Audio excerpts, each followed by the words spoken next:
Hello and welcome back to Two Chicks and a Horror Flick. I'm Tawny Ray. And I am Felicia Connor.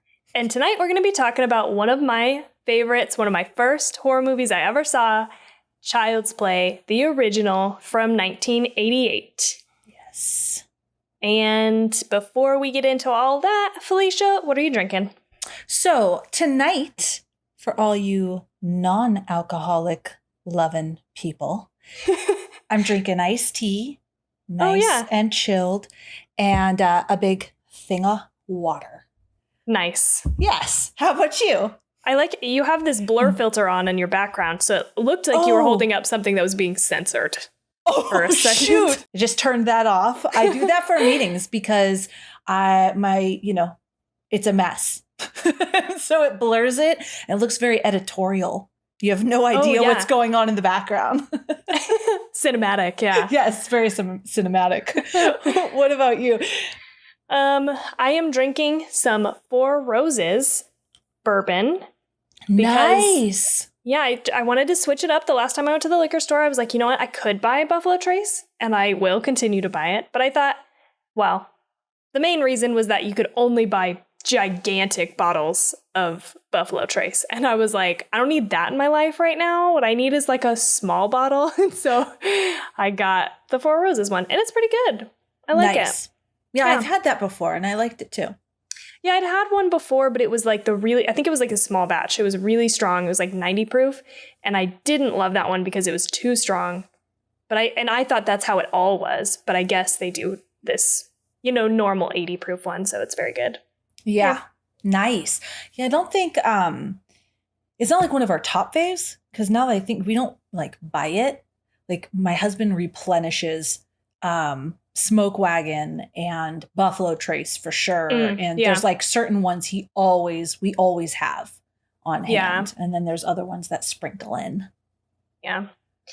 Do you have any things that you've watched that you want to note? She does. I can see it in her face.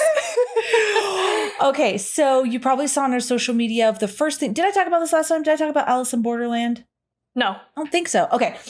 So everybody probably knows the Squid Games situation. Alice in Borderland, I believe it's in Korean. It came before Squid Games. The reason I'm prefacing like that, because it's kind of the same idea where these people are thrown into this game. And they don't unknowingly. But it's so good. My daughter wanted me to watch it so bad. And so I've only seen a couple episodes of Squid Games. And I was like, okay, But this one, we started watching it. We just binged it until it was done. Wow. We were almost up all night. Absolutely loved it. So highly recommend that. And it is, I'm pretty sure it's on Netflix. If it's not, it's on Amazon Prime, because we didn't pay for it. So it's on one of those. It's got to be on Netflix, I think. I think it's on Netflix. Sure. Yeah. Okay. And it was very good. Loved the characters and the story. And it's season 1. So it's going to happen. Okay. Something else is going to happen. In season 2. Yeah. Is that coming up soon or something? It's coming up. Yeah. It's not out yet, this season 2. So I watched that. And then the other thing I watched was The Movies That Made Us have new episodes. Yeah. And I watched the one on Halloween. And I loved it. I just freaking love that series because it's so interesting to find out like how they threw these movies that we like fucking love, how they threw them together, how a lot of them almost weren't even ever made because of what happened. So I watched the Halloween one. I won't give anything away. But this is nerdy. I got choked up. Like it was. No, I get choked up too. Okay. I watched one. Yeah.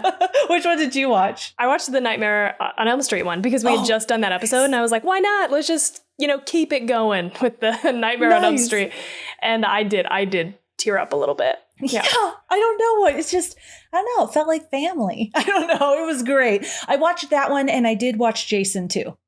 Okay. And that was fun too, because a lot of the things that we talked about in our episode or things that we thought possibly were like, oh yeah, it was confirmed. Oh, I almost said one thing, but I don't. Well, I probably can say because I'm not giving that thing away. And we talked about it in our Jason episode. Yeah. Friday the 13th. Oh, Friday the 13th. Yeah. Sorry, Jason episode. I'll just say one thing. Like tell me. What do we need to correct the record on? No, we don't. We were right. Oh, okay. The whole feeling we got like, what the fuck, strip monopoly was legit. We need them to say something. Okay. Before they're killed. So what should they do? Yes. Yeah. So a lot of the feelings we were getting from the movie, it was like confirmed. They were like, So we don't know. It was fun. It was very fun. Cool. I liked the Nightmare on Elm Street one too. It was very fun. And like, it's just, it's exactly what you're saying. It feels like there is this camaraderie and people get together. And there's this woman, I can't remember what her title was, and I can't remember her name, I'm sorry, but she talks about how like she had to go and ask people to work without pay for like 2 weeks. And people kept being like, go and tell them, like it's your job to go and tell these people and try to get them to stay on board. And I because Jade and I were watching it together, and I looked at him and I was like, no fucking way. Can you imagine having to be the person to deliver that news? You're going to have to work without being paid for it for 2 weeks. I was like, not a chance in hell. But they all fucking did it because they all like on some level believed enough in this project, or they were, or they were already in it. They were like, am I going to back out now? I don't know, but it's a very endearing show and I like it. I love how funny it is too. I love how they take the clips of the movies as though they're responding to some like sarcastic joke they made. That they're saying, yeah. Or I just love how they piece everything together. It's hilarious. Excellently done. I love that show. Super good. All right. How about you, Tawny? What else? That's all. Those are the two main things besides the fact that I watched Chucky, Chucky 2, Chucky 3, Bride of Chucky, and Seed of Chucky. And I knew that I was going to make Tawny really happy. And I watched all those movies. I couldn't get the last ones in. The day ran out. Oh, God. I don't. I'm surprised you got that many in. I couldn't. I mean, shit. It's been so busy like this last week for us. I have barely had time to watch anything. Like, I watched that episode. I watched an episode of Z Nation, the first episode of that show, over like 4 days. Like, it's like a 40-minute episode, dude. It took us like 4 days to just start and stop and start and stop. But I did watch Child's Play. And then I just put on Child's Play 2 and 3 as I was like doing stuff. Because I had messaged you. Well, we'll wait on that. Okay. But anyway, my point is there was not a lot of time. It was a really busy week. But I want to give a shout out to something that I watched like 2 weeks ago. And it's something, I'm not going to talk too much about it because I'm sure we're going to do an episode at some point on it. But I watched Caveat and I just want everybody to go watch it. I think it's something that you should watch if you haven't yet. It was, it really surprised me. And I will leave it at that. But just be prepared for a slow burn. Don't look anything up, though. If you want to watch it, just go watch it. Don't watch a trailer. Just be prepared for it to be a slow burn. That's all. Where do they see it? I watched it on, I think you can watch it on Shudder or AMC Plus. Okay. I think. Okay. But yeah, I feel like that's all I got in the what I watched department. Oh, can I mention a couple more things? Yeah, go ahead. Okay. Because I totally forgot about this. So I found another true crime YouTube channel and got sucked deep into interrogations again. Okay. It's called The Norman Nix Show. And it's called The Norman Nix Show, Father's Rights Education. And it's for single parents. Oh, okay. But they had, he had this thing about Brittany Gosney and James Hamilton. I won't go into their crimes because I don't want to trigger people. I don't want to trigger people. We're literally about to talk about Chucky, but no, I'm just kidding. That's make-believe. I don't know. Yeah, that's make-believe. But I just want to, I won't go into it. Don't worry. But it is the interrogation from the mom, the interrogation of the mom, the interrogation of her boyfriend. And then slowly as, he does an excellent job because he inputs like maps and pictures and his own stuff, like telling you what's going on. He's like, so as they're interrogating her, they just found out this. So now you're watching and you see the cops pivot and you see them start to crumble with their lies. Okay. 6 hours. Oh my God. I watched them all. over several days. Right. But yeah, 6 hours.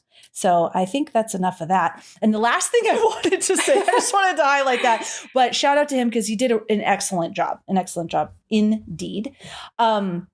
This was just tonight. So my friend Natasha Dressler, she owns her own PR company. She is a badass and she loves us and she's always looking out for us. She actually introduced us to Rocks, Paper, Salt. Right. So yes. that's how we met them. Well, she reached out to me and said, hey, take a look at this. The show is called The Super MC Show.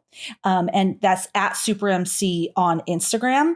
And listen to this. I love it. Home of the vodcast Super MC, a show celebrating golden era hip hop and the heroes of flow. So I was watching hip hop. It's great. Yes. It's so right enjoyable. But the reason I'm mentioning it is because tonight, well, they probably already filmed it. They did a show or a vodcast with Like It Ain't, which is a vodcast that celebrates people of color and empowers those who are marginalized and disenfranchised. And they did tonight's topic, Black people in horror movies. Okay, so I brought it full circle. So we all connected and I was like, wow, this is cool. Can we share this? And they're like, yeah. And they may want to collaborate as well, like get together and like talk about horror movies because they love horror movies. But it was super cool. And I was looking at the promotional stuff they have about this topic. It looks so cool. So it recorded tonight. So by the time you hear us, it may be out. Yeah, I went and looked and I couldn't because I missed it because it was like Eastern time. And so it was earlier today. But yeah, I would love to go back and watch if they're going to do like a replay and put it up somewhere, which I would guess that they will. They do. I mean, it looks like they put little video clips and stuff like that. So, but that's like at the Super MC show and at _ like it 8_ just in case you're checking it out. But yeah, so it was exciting. There was a lot of stuff. Yeah, neat. So are we ready? Are we ready to jump into Child's Play? Yes, we are. Okay, so to go back to what I was saying before. I sent Felicia a message and I was like, listen, I'm not going to say much more than this, but I was like, Child's Play is great, but Child's Play 2 and 3 are where it's at. And Child's Play 4, Bride of Chucky, holds a very special place in my heart. I love the entire franchise, but I was like, there's just something about that series of movies, in my opinion. And she was like, well, maybe I'll try to watch them. I was like, oh shit, are you in for that? Because I'm in for that. Like, so we're not going to do like a deep dive, but as we talk, we might spoil some stuff. But I honestly don't think it's the end of the world. It's an older franchise. I think by now people know it's still ongoing. They just started releasing episodes of the new series on Sci-Fi Channel. Oh, okay. So I'm not going to like spoil anything too much, but we will probably like touch on things that happen in the other series. And the thing is, for me, it's really hard to think about this as like singular movies for me, kind of, because, and you'll see this when we post our Instagram post, when this episode is aired live, whatever.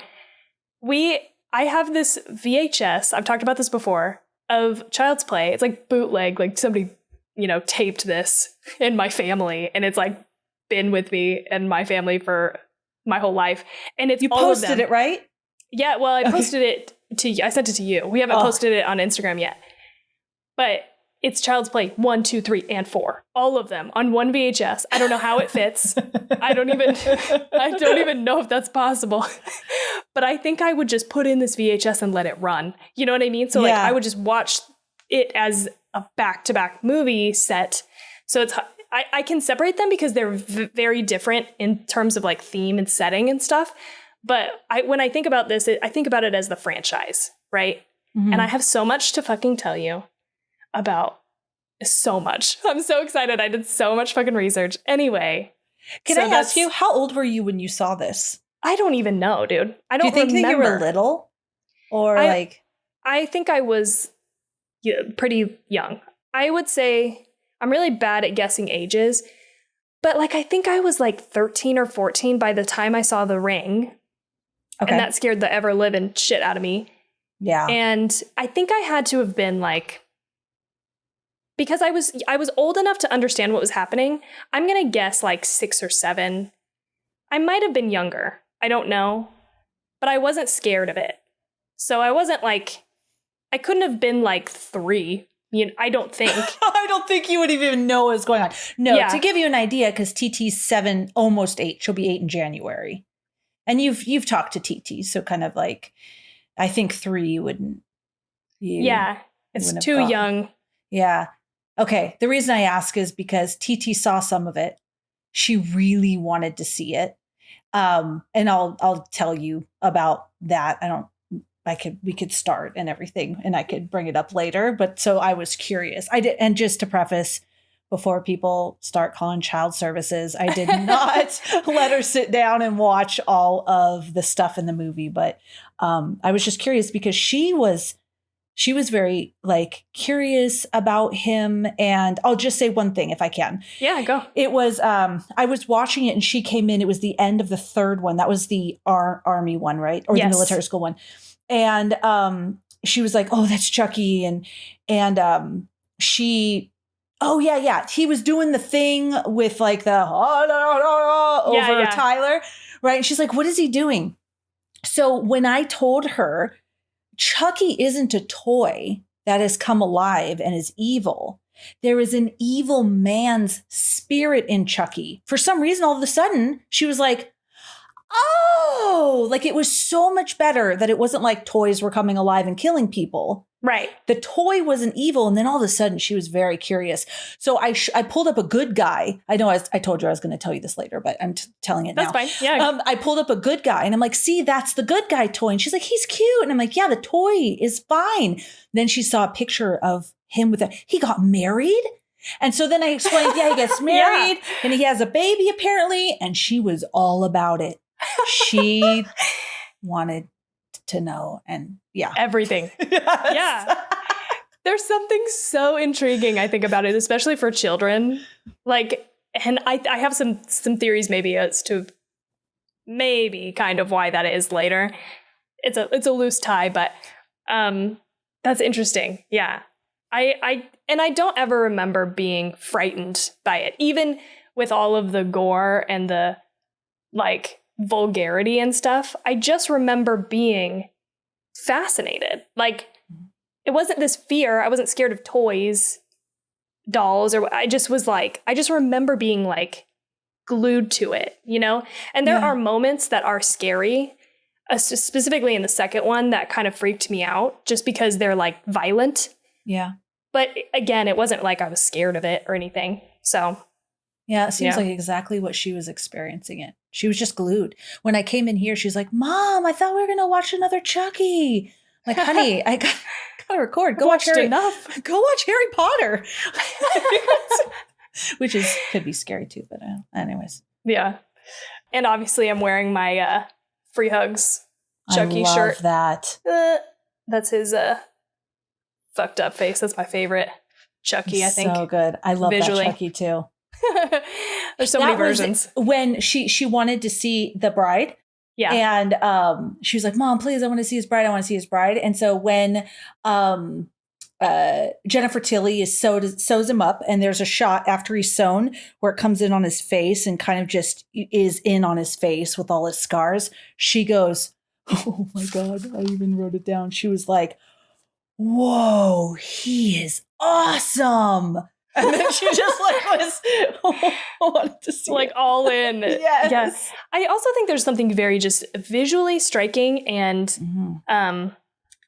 just good. It just looks good, even though it's obviously like macabre.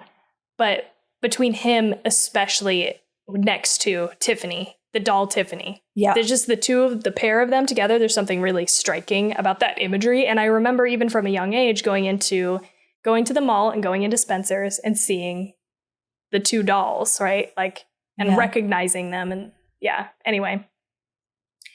Okay, so we're talking about Child's Play, the first one from 1988. The director was Tom Holland, who wrote and directed Fright Night from 1985. And he also was credited, these are the things that he's like most well known for. He's done a lot, but he also wrote Psycho 2, which also at some point in the last couple weeks or whatever, I watched the first episode of that Eli Roth's History of Horror. I think we talked about this on the Horror Movie Crew podcast episode. And they talked about, the first episode is sequels that don't suck. And they talked a lot about Psycho 2. I haven't seen it, but anyway, it's supposed to be like one of the best horror sequels ever. Oh, nice. Okay. Yeah. And he also wrote Thinner. But I'm also going to talk about the writers because it's a big part of this story. So you've got Don Mancini, who wrote the story. And so when I talk about the creator, I'm going to talk a lot about Don Mancini. Like he is the creator. He birthed this whole thing, and he has been with this franchise since the beginning, and he is still helming the franchise, which is amazing. Wow. And also John LaFia wrote part of the screenplay, I believe, and so did Tom Holland. When he came on as director, he kind of rewrote that, and there was like definitely some drama, like people saw it different ways. And then I put this as just like a note about Don Mancini. I can't remember where I found this, but I'll try to find my source. But I wrote, along with Kevin Williamson, who we've talked about because he wrote Scream, and I Know What You Did Last Summer, and Clive Barker, Mancini is one of the few openly gay writers in the slasher film genre. Oh, wow. I'm like, that's really specific, the slasher film genre, but at first I thought it was horror, and I was like, I think there's probably more than that. 3 people? Come on. But slasher? I mean, maybe. Probably still more than that, though. Yeah. Well, maybe not people that have, Big names. Big names. Yeah. Yeah. So for cast, we've got Catherine Hicks plays Karen Barkley. Chris Sarandon plays Mike Norris, who also, by the way, was the voice of Jack Skellington when he wasn't singing. I thought that was really interesting. Oh, wow. Yeah. Alex Vincent played Andy Barkley. And Brad Dourif, of course, plays Charles Lee Ray / the voice of Chucky. And also, forever, until the 2019 remake, which we can get into also later. So Rotten Tomatoes gave this a 71%, and 77% of Google users liked this movie. The budget was somewhere between 9 and 13 million, and the box office was 44 million. So it did really well, and I listened to a handful of interviews with Don Mancini, because like I told you, I was obsessed. I pulled out all the research stops for this, because I am, if you hate this movie, I'm going to try my best to convince you to like it. But I just thought that was interesting because we just talked about like A Nightmare on Elm Street, which the budget was 1 million, right? Mm-hmm. And Friday the 13th, which was like 500,000. So here we are, we're moving up on the scale. We didn't do that intentionally, but now we're at 9 to 13 million for this movie, which I don't know if that was considered like a bigger budget. It seems like a small budget even now. Well, now I should say. Yeah. But it was still a big return. Yeah. Wow. Yeah. That's excellent. Yeah. Okay. Let me take a little breather. You have anything you want to interject here before your forehead before I get into 2 minutes with Tawny? Did you say the reviews? Did I totally just space out? The percentage?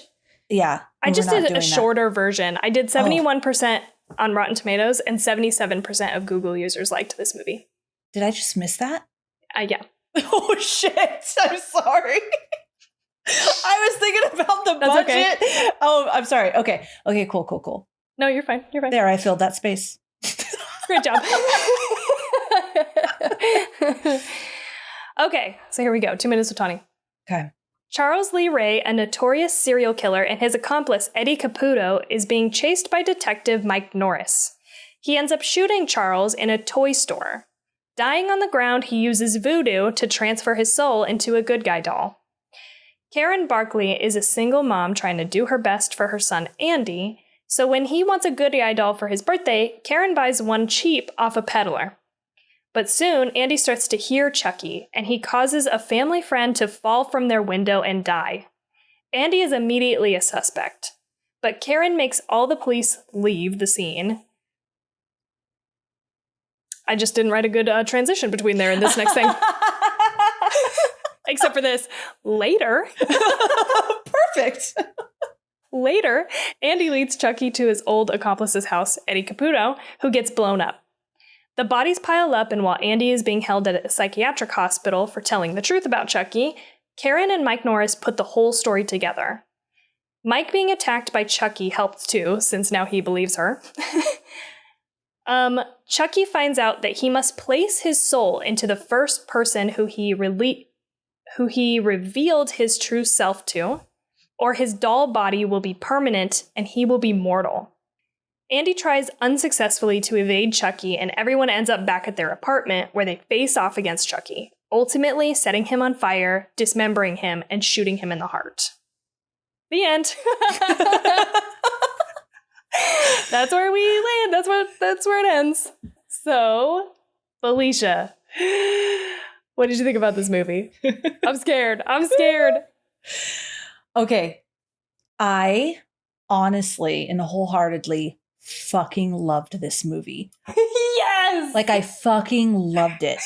So much so, I'm not wearing a Chucky shirt because I didn't think I was going to. I thought it was going to be like Friday the 13th, right? Where I'm like, yeah.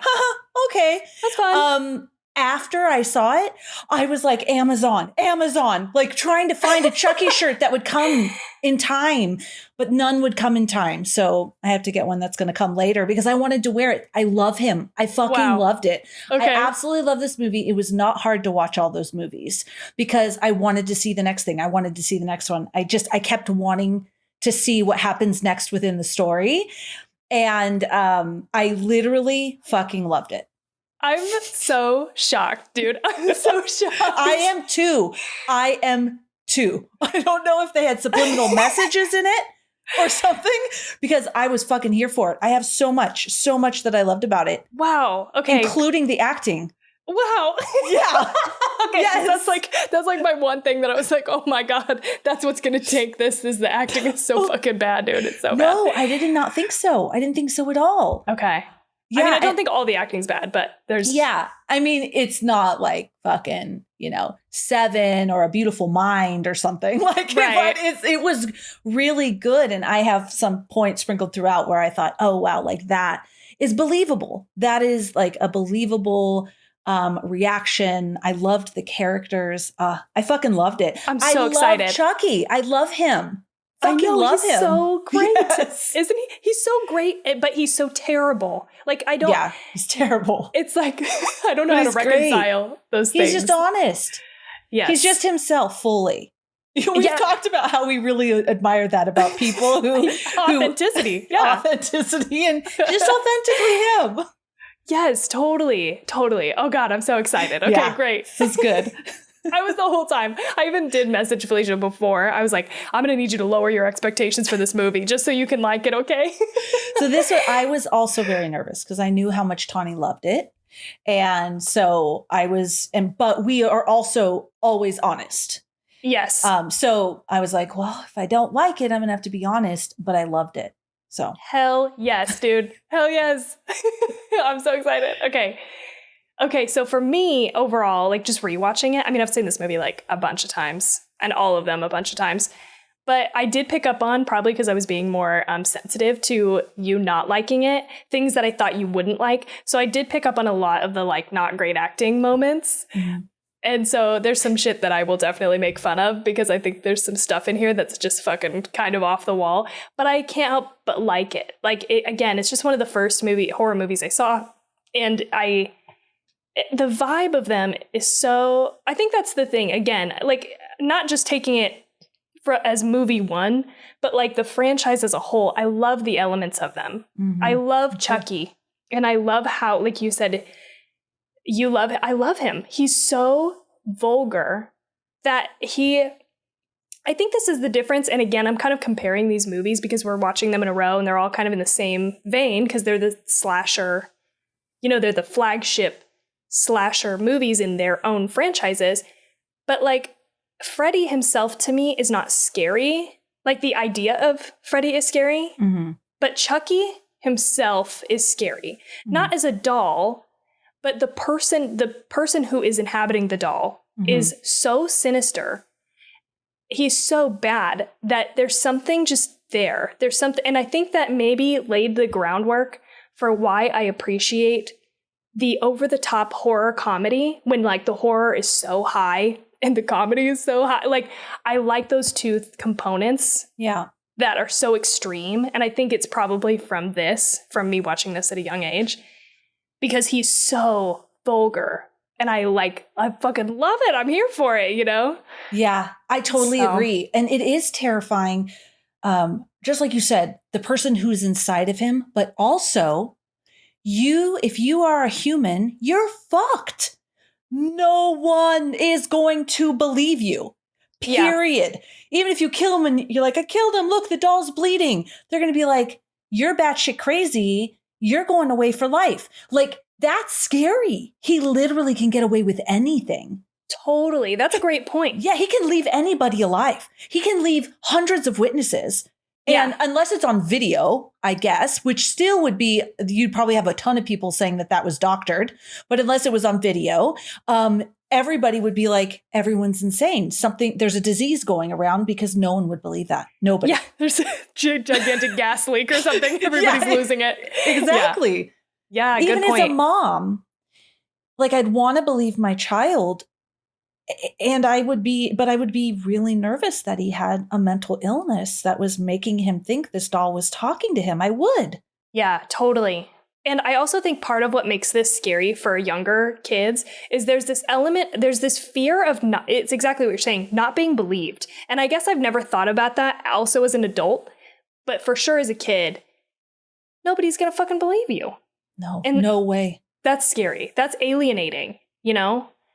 I think there's like something. Even those cops, even when the cop finally realized, what are they going to do? I found myself saying that, but not in a negative way, not in a way like some movies leave me like, oh, come on. Like, it was literally like, holy shit, what are they going to do? How are they going to explain this? Like, yeah. And then, because that's exactly right. Because then he believes and he tries to tell his partner, and the partner guy's like, okay, sure. You know, like, it just, the cycle continues, you know? And then the partner sees it. But then we find out in the next one, and I'm not giving too much away, but we find out in the next one that still, even though you had those two cops that saw all of that, she is in an insane asylum and her kid's been taken away from her. Yeah, because no one believes her. Makes total sense, right? Yeah. Like I like the path of logic. There's absolutely some shit in here that you gotta suspend your disbelief on. No doubt about that. But there is like a very clear line of logic that I think follows throughout. Maybe I'll regret saying this, but the whole franchise, like, it's just like, oh shit, that makes sense, you know? I love that. They do, even though there is logic. They've tried within this make-believe killer doll world to make the things make sense as they go along. You're absolutely right. I mean, you know, it's not like, oh my God, that makes sense. That could happen. But yeah. And you know what else? I loved how the movies all started with the end. Like, starting from where the other one ended. It wasn't just kind of like, okay, where am I now? How old is everybody? You know, like some movies do, and you have to figure out you have to, what is that called? Like, get your bearings within the movie. This is like, nope, this is right where what you just saw. Now we're going this way. I loved it. And again, it is, I love that too. And it makes it feel, again, like a continuous movie. Like you're watching like just one long conversation about it. And so while we're talking about that, I have a couple specific things, like the logic and what happens. I love the choices. I love how, even though this is fucking batshit crazy, Andy's mom does think to herself, she does sort of believe him on some level. Because when he goes to the psychiatric ward and she has to go home alone with this doll, she's kind of suspicious. At first she's like, okay, this is fucking crazy. That's not happening. And then she starts to sort of, you know, be like a little weary. And then she goes to pick up the box, and the batteries drop out of the box. And she realizes this fucking thing has been talking for days with no batteries. And so even then, she's like, okay, I'm not going to panic. I'm going to go make sure there's no batteries in the doll. So she goes, picks it up, and it's empty. She flips out and like drops it. And that's the first time, that kicks off the first interaction that she has with Chucky. But I just loved how that then, you know, it was like a chain reaction. She was like, shit, maybe this thing is alive. She goes and checks the batteries. Oh, God, drops it, picks it back up.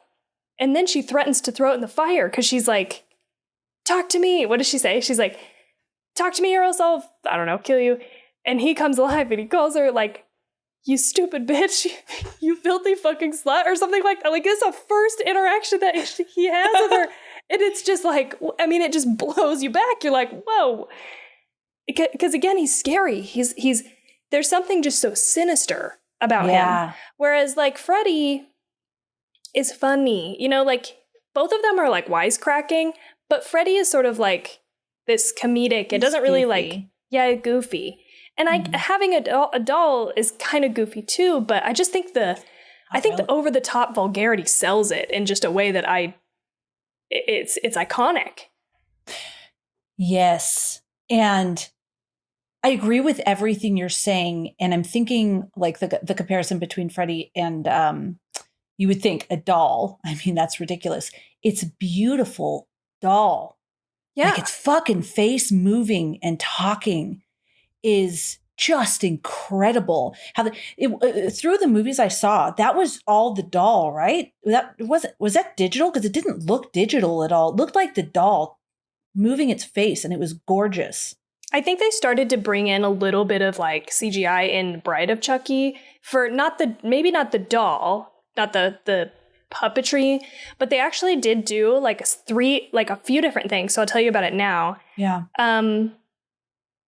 So the film used various ways to portray Chucky, including RC animatronics and little people or child actors. Oh, yeah, when they were running around, huh? Like from a distance running, like child actors or little people, but the doll itself was like... Yes. Okay. Was animatronic. Yeah, it was animatronic. Yeah. Okay. Yeah, so I'll keep reading through this. Let's see. Various animatronics and cosmetics were used for every scene throughout the movie. Chucky's cosmetic transition from looking toy-like to more human-like. The film created multiple Chucky animatronics such as a flailing tantrum Chucky, a walking Chucky, and a stationary Chucky. The animatronic face was controlled by a remote control through a rig that goes on one's face and captures movements. So in addition to this, they actually captured all of Brad Dourif's voiceover in advance. And then they matched Chucky's words up, like with his lines. And somebody else, I think, was on set controlling the doll. Like Brad Dourif wasn't ever, I don't think, on set. And then like the person would just speak like he was Brad Dourif saying the lines, and that's how they would get the animatronic look.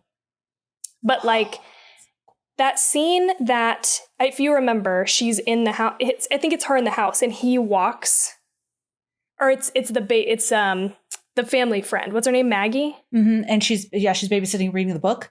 Yes, and there's a shot where he walks down the hallway behind her. Yeah, I think that was like, Alex Vincent's little sister or a little brother or something. Like there was like a child that they put in the outfit. And so you can kind of see sometimes like that those are people. Like that and the staircase scene are people, just because you can tell by the quality of the movement it's a little different. But yeah, it's all like puppetry and animatronics, which is fucking amazing because it's all practical. So of course it holds up, right? Like I'm always a big fan of that. But it looks great, right? It looks really good. And as the movies go on, of course, it looks even better, but it's still practical and it looks so good. It's insane. Yeah.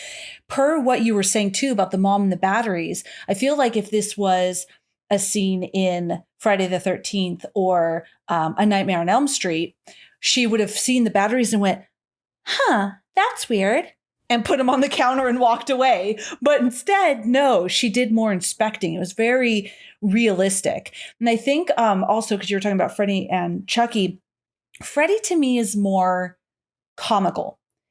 I mean, like, not in a good way, more like not scary. He's just kind of like a very ugly goofball. Now, the idea, though, of being trapped in a dream and being killed is scary because you have to sleep. Yeah. So that's scary. But him himself, like when he's like, here I'm coming, and he has like the blades, like I don't ever like feel scared about that. But Chucky, yes, I am scared. And it's him because he's sinister, like you say. And it's the idea that no one's ever going to believe you no matter what. Yeah. And something else just to add to this while we're talking about it, actually, I'd forgotten that I put this down too. So Ed Gale, who I believe is a little person, was hired to play as Chucky for the fire scene.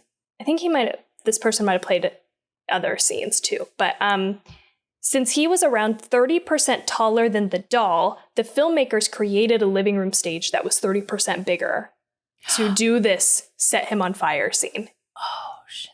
And so, like, it's real tricky because you've got these, like, sets, right? Because sometimes you can tell that you can't see the bottom of him, and they're probably controlling him from the bottom, you know? Maybe with wires. It might be an animatronic. They did some really tricky shit to, like, pull this off, and I think that's really impressive. Yeah, that is really impressive. And then, okay, so let's just keep following this. I love how the very next thing she does, she goes straight to the fucking detective. Like, she's like, the batteries, they weren't in there. He's a fucking live. Like, he was telling the truth. We need to go find anything that we can find on this guy. And then he doesn't believe her, you know, whatever. That's all believable, I feel like, as an interaction. Because he is like, what, are you fucking nuts? Like, of course that's not true. And he goes to leave. And she's like, I'm going to go find this peddler that I bought this doll from. I was like, again, I've seen this movie like a bunch of times, but I hadn't even stopped to think about that decision. Like, it's like the only decision to make in this moment. What else would you do? Where else are you going to go? Other than maybe go try to break Andy out of the psychiatrist place and run away. That's the only other thing that I think makes sense in that moment. But she's doing some serious investigating. She's like, I'm going to figure this out. And I like that. It's like, it's great. I just think it's a good choice, you know? I totally agree. Backing up towards the beginning, but it's in direct relation to what you're saying. I loved her. The acting I'm talking about is she fucking loved that little boy, didn't she? Yeah. Like the way she held him and looked at him and interacted with him. You could feel she loved this little boy. And I loved that about her. I also was a single mom that worked retail. And so I identified with her in my younger years. I was totally in that situation. But I loved how hard she was working. All of that's believable. The interaction with her boss in retail, anybody that's worked retail knows, doesn't matter what your life is outside of retail. I've had great learning experiences. I'm just saying the retail is God, no matter what. So that was all very real. And just her love for this boy. The boy is disgustingly cute. Oh yes. My God. He is the cutest. Adorable, like the cutest. And then I also love the cop from the very beginning. So there's the scene they're chasing and the serial killer, Charles, goes into the toy store. It's the smallest thing, but I don't know. The cop is in there and he has his gun and he pulls the gloves off with his teeth and then spits it out and then does the other one so he has a better grip on the gun. That one thing, I wrote it here. That is so good. I love because he was in it. Yeah. He was in as an actor. He was in it. And that moment was very like a believable and just, I don't know. They were just so committed to the roles. Even the mom, like you're saying, where she's like, no, okay, like, fuck you. She didn't say fuck you, but pretty much like, I'm going. And then she goes and you feel like you would be like that. And then I love this. He's like, God damn it. Because he knows that he has to follow her because she's going to be in danger. I just thought it was great. Yes, totally. I am so glad that you didn't hate the acting because the whole time I'm like, shit, this is bad. Like, this is so bad. Like, everything's so bad. But I don't hate it. Like, I don't think the only person that I feel like is like, I'm like, get this guy out of here. We don't need it is the detective's assistant guy. Like, I don't know, the backup detective guy. I'm like, get this fucking guy out of here. First of all, what kind of just cartoonish jacket did you put this fucking guy in? He looks like he just walked in off the street. He doesn't look professional in any capacity. And then just the acting is awful from this guy. I was like, somebody didn't show up to be in this role and they just had to grab somebody from the crew and like throw him in a jacket that kind of looked professional. And they were like, fuck, we got to run with it. I don't know. We need a character here. We need somebody else in here. But God, can we talk about, just while we're on acting, because there's questionable acting from everybody in moments in this movie. In moments, for sure. But to me, and I don't mind the mom, I think she does I think it's up and down for me. Like some of the times I'm like, God, she's so good. And then the other times I'm like, okay, this is a little iffy. But I agree with you that the endearing moments with Andy are so real. Like that first scene when he brings her the breakfast and she like pulls him into the bed and like blows a raspberry on his belly and stuff. It felt so tender and real, like you're saying. Just the way she's like putting his hair. I do this to TT all the time, like moving the hair out of his face and holding his head and giving him a hug and kiss. It was like, I would think that little boy was her son. Yeah, it's really, really caring from her, like the acting wise to Andy. But Andy's acting. I mean, he was 6, dude. He was 6 years old. Yeah. And 100%. He does amazing. I'm constantly blown away. Every time I watch the movie, I'm like, this little kid is really fucking killing it. He's by far the best actor, in my opinion, in the entire movie. Yeah, he was really good in the second one, too. Yeah. And there's moments like maybe when he's like looking around. Oh, yeah. That's the one bad thing. He did not know how to look around. Yeah. So somebody was like, I need you to look around. And he wasn't doing it. And they were like, do you know how to look around? You just look around. And he was just turn his head. Just like, it's like an alien. Like if you're trying to explain to an alien how looking around is, or like a robot. It's like, that's what that is. That's the only time that he's a bad actor, though. Everything else is phenomenal. Totally. And then that moment is still broken up because he stumbles over the medical equipment. Yeah. And he's stumbling back and then he falls back. So you have a moment with like, okay, that's a little silly. And then you're right back in it, though, with him. And then obviously realizing how tiny he is. Yes, he's doing such a good job. He's like 5 years old, dude. Like, how crazy. It blows my mind because I think he does such a fucking good job. And I agree totally. The falling over, I've wondered several times, was this scripted or is it just a complete accident that they caught this? Because he's just so absent-mindedly like trying to look like he's looking around that he trips because he's constantly tripping over stuff like that. But I think it adds to the realism. You feel like this is an actual little kid, you know? Yep. 100% agree. I mean, he is a little, but you know what I mean? Yeah. Like in this situation, in the scenario. I think the first part that really just blew my mind, and I wasn't expecting it, was her friend's death on the car. Oh, was so real and visceral. Just, she's turning, she turns, and then crush. Just everything crushes. And I was like, whoa, I wasn't expecting that good of a situation happening here in this movie. And then I think it dialed me in even more because I was so surprised with just really how good and realistic that was.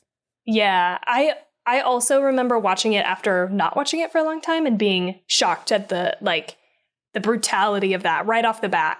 Yeah. Like, I think it's well paced, you know? I think that happens in the first 20 minutes or something. Like, we just get into it and you're like, oh shit. That sets the stage because a bunch of people are about to get fucking murdered. Yeah. You know what I mean? Yes. Yeah. Yes. Yeah. And then immediately you think, oh my God, the little boy's going to be in trouble. Mm-hmm. No one's going to say it was a doll. Yeah, maybe it was the doll's feet, but the little boy was obviously holding the doll. You know what I mean? Yeah. Yeah. Because of course, it couldn't be the doll. It's a doll. But I like how even later, this is kind of just a continuation of what we were saying before. Like even later when they start to put it together, the detective starts to think that it's a possibility. Even before he sees Chucky, like he starts to kind of put all of the pieces together and be like, oh, yeah, like that's where I shot Charles Lee Ray and there were all these dolls around. That's where this guy bought this doll. Like it's an easy puzzle to fit together. And I like that we don't spend so much time of the movie in disbelief that it's frustrating. Yes. I like that they just put it together and they resolve what's going on like pretty quickly, you know? Yeah, I agree. Yeah. I totally agree with that. Oh yeah, I was getting all mad. I just looked down at my notes and I was like, I know it looks like the little boy, but why don't you look at the little boy's slippers? He doesn't have a stitch of flour on his slippers and the doll does. Like I'm having a debate with myself. Because he's like, oh, let me see the bottom of your feet. And I'm like, yeah, look at the bottom of his feet. Is there any flour on it? Okay. Yeah, right. But then it wouldn't matter because there's no way some random person with very small feet got into the apartment and killed this woman or a doll did. So really, they might bring it up like, well, there was no flower on his pajamas. Well, oh, well, I don't know how to explain it, but how else are you going to explain the tiny feet? Like, right. Yes. Oh, and I love how Andy sees the flower on the feet and also puts 2 and 2 together and is like, shit, it's the doll. Goes and tells them. It was him. It was Chucky. Oh, yeah. I like how people just make these like snap judgments, because I do think this is how you'd be. You'd be like, oh shit, I should probably tell somebody, instead of keeping this to myself for the next 48 hours so I can get murdered. So many movies do that. And you're sitting there going, somebody fucking tell somebody something. Like somebody say something. Open up, for God's sake. You know, in this one, no, it's like, oh shit, mom. It's Chucky. You know, it's like, it's fast. Or she realizes it, immediately goes to the police officer. He's telling the truth. He's telling the truth. We got to go find Chucky. Yeah. You know, and without any, well, the police won't believe me, so I'm just going to go carry this secret on my own. You know what I mean? Totally. Because it is like this conversation of, we can't go to the police. We should, what are we going to do? It's the age-old conversation. We have to call the police. We can't call the police. They'll never believe us. So many movies went through my head when you said that. Yeah, exactly. They get right to it. I have that here. When it was the battery scene, and she either realized, was it when she realized he didn't have batteries, his head spun around and he said something about coming and playing with me, and she screamed and dropped him, right? Wasn't that when his head spun around? Because it scared the shit out of me. When she had him and she looked, he didn't say something vulgar to her, but she looked, there was no batteries, and she went, and then his head spun around, I thought, and then she dropped him, and then she went under and looked for him. And then when she was like, talk, and that's when he was like, yeah, I think we might be mixing up another movie. I think that happens later, but it could have happened in this movie too, because I wrote down one of my favorite moments that I wanted to talk about is this very spicy moment from Chucky where she's like, talk to me, God damn it, or something, and he goes, I like to be hugged. Yes, and she gets pissed. But I don't think it's that. I don't think it's that moment. I think she just... No, I have it here in my notes. Oh, does he say something? I take notes. Oh, no, I don't know if he says anything. That's the only thing I didn't write down. I just, I take notes as it's going along, and I have, when his head spun around, in parentheses, battery scene, it scared the shit out of me. Okay. I don't know if he said anything, though. But it scared the shit out of me. Because she jumps somehow and drops it. So yeah, I bet that does happen. Maybe he didn't say anything. Maybe he didn't say anything, though. That does happen later. That does happen in a later movie. Yeah. So that's why I'm getting mixed up. Yeah, you're right. It does happen in a later movie. You're right. Yeah. But I liked that part. I think there's these moments, especially in the beginning part of the movie, before you really know, that it's him.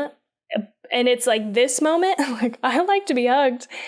And I don't know if you noticed this, but it's like one of the first moments. And she has the news on. Maggie has the news on. Mm-hmm. And he has this subtle look at the TV because he's watching the TV to see what happened with Eddie Caputo.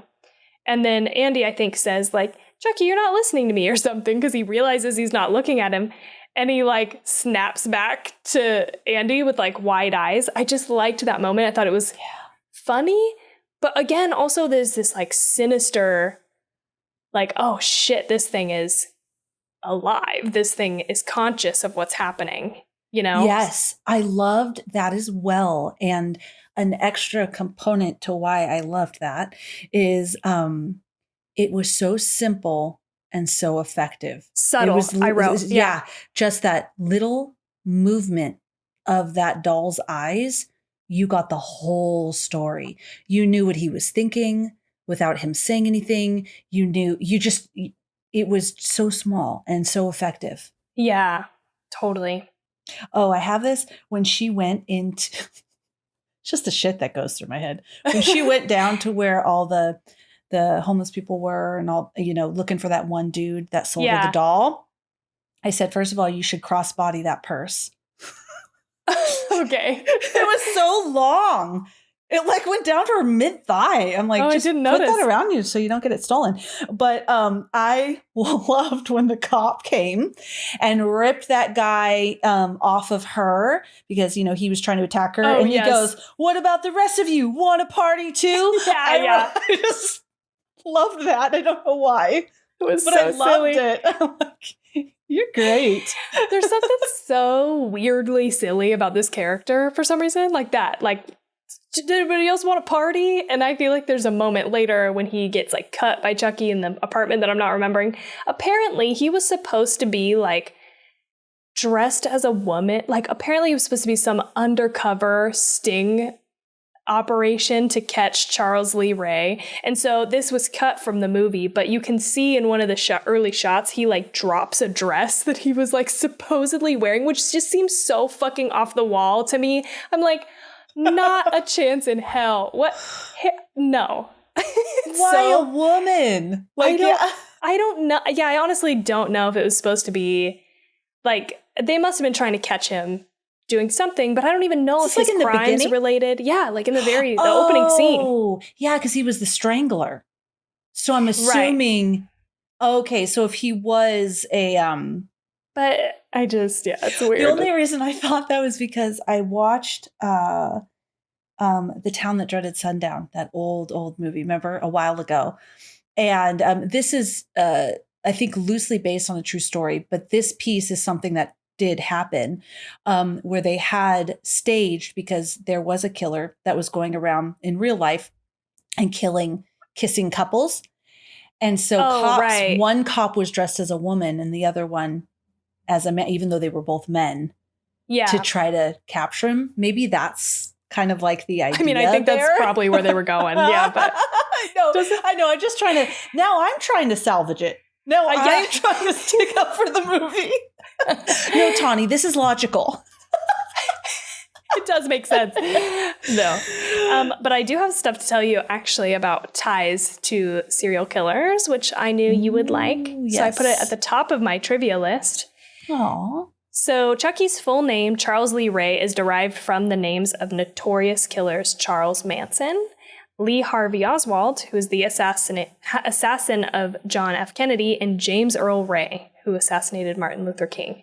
So it's an amalgamation of the names, and I believe it was either David Kirshner, the producer, or Tom Holland, I don't remember which, who was like, I picked that based on the people that haunted me as a child. That is so great. And that, I think, his name sounded familiar. Yeah. And is creepy, but you don't know why, because it's not a name you actually know. But that's why. Oh, yeah. I love that. It's just familiar enough for you to be like, I feel like I've heard that. And it is like a sinister sounding name, you know? Yeah. And then I also have here that Tom Holland was influenced by the Hillside Stranglers to make Charles Lee Ray have a partner. So that's why he has Eddie Caputo. Yeah. Oh. Very interesting. Yeah. And that's kind of where it ends, though. Like, you know what that's I mean? Great. Those are, I was going to say those are some good ones. You know, that obviously they're not good, but some good notable ones, right? Notable ones. Ones were like, oh shit, yeah, I've heard about that person. Yeah. Oh, I did have a note. This is just a small note. What a terrifying, terrifying hospital that was. That sweet baby boy was in that fucking scary ass room, those metal bars. And then like when she goes later, when the mom goes there with the cop and there's that little girl like in a robe on the floor against the wall and she's like talking to her. I'm like, what the fuck? We need to get some stay people, like some people in this hospital. Like they're not being cared for. I mean, we're in the 80s. The 90s. Like, totally. Come on. We can do better than this at this point. Exactly. I do feel like there's several moments like that we just like, you just have to watch and move on from. Like, you're like, but it's like this wild shit where you're like, what the fuck what is happening? But I know asylums were like that, but I didn't realize, like, I mean, I could totally be wrong, but like, it does seem like he's in a jail. He's not in a psychiatric ward. Hannibal Lecter level shit right there for that little boy. I don't even think I realized until I watched like 2 times ago that it was supposed to be like a psychiatric ward. I think I thought it was a jail because it looks like a jail. Yeah. But something that I like about this movie is this. Like, there's kind of these really interesting like set pieces that feel like unique to this movie. And it's like their weird Chicago-y apartment, which I don't know, it just feels really distinct. And then you've got this like dirty, the textured walls and the like lighting, everything feels kind of grimy, you know, like it's gross and dirty. And then you've got like the Eddie Caputo house that is like totally trashed, like condemned building. Freezing cold. Like he looks just freezing cold. Totally bundled up. Yeah, because it is the winter. Yeah, and yes, no. Yeah, nothing. And so I just think there's interesting like locations for this movie. You can tell that that's like where the budget went. It's like, I mean, in addition to talent and animatronics, I'm sure. And actually saying that out loud, it does make me feel like the budget, they stretched it a long way because they had to have spent a lot on the animatronics and stuff. And then the actors, I'm sure. Then the locations and the set pieces. And then on top of all that, we've got an absurd number of pyrotechnics in this movie I did not notice until this watch, that I was like, what the fuck? Somebody was obsessed with pyrotechnics. Like, there's like 4 explosions in this movie. That's where all the rest of the money went. Yes, this is true. Do you have anything about that? Like why? Or they just felt it was good? No, I didn't find anything about that. Every good movie has a blow up. Or 4. Or we gotta, because you've got like, I mean, this isn't a pyrotechnic, but you've got her falling on the car and it explodes. You've got the Eddie Caputo house blowing up. And then you've got Chucky on fire, right? Which is yes. over I'm trying the top. To remember. Yes.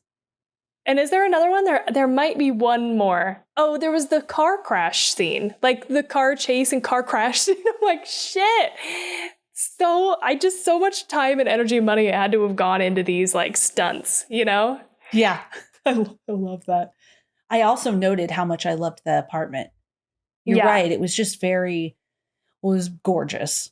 And I was just like a friend situation where all these like jobless friends have that amazing apartment. And then I thought, well, no, you know what? I lived in California. I don't live there now, but I did for a long time, most of my life. And so that's my knowledge of, you know, what you get for your money in other parts of the United States. I don't know. So see, I was making excuses for it. I was like, look at this apartment. And I'm like, well, Felicia, you don't know what the other parts of the country look like. And well, that's true. Right.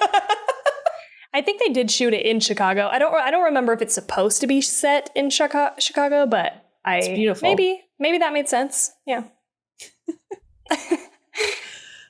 I love how, oh gosh, who said this?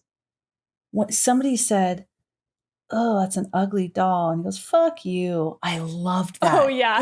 Yeah. That was in the elevator in the building when he's going down. The people leave it. Because I thought it. When she was like, ugly doll, I didn't think like, fuck you, but I thought, oh, he's probably like, bitch. And he was like, fuck you. And I'm like, oh, yes. Yeah, that too. That set, the elevator set itself is like super iconic. Yeah. Yeah. I've never seen anything like that in my real human life. I mean, me either.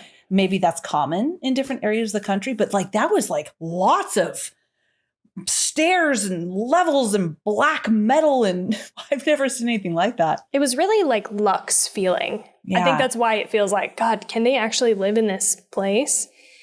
But I will say, after listening to lots of interviews and stuff with Don Mancini, he was very much influenced by these directors and these movies that he felt like, and I might fuck up the reference, but he talks about Brian De Palma a lot, who I think did Carrie.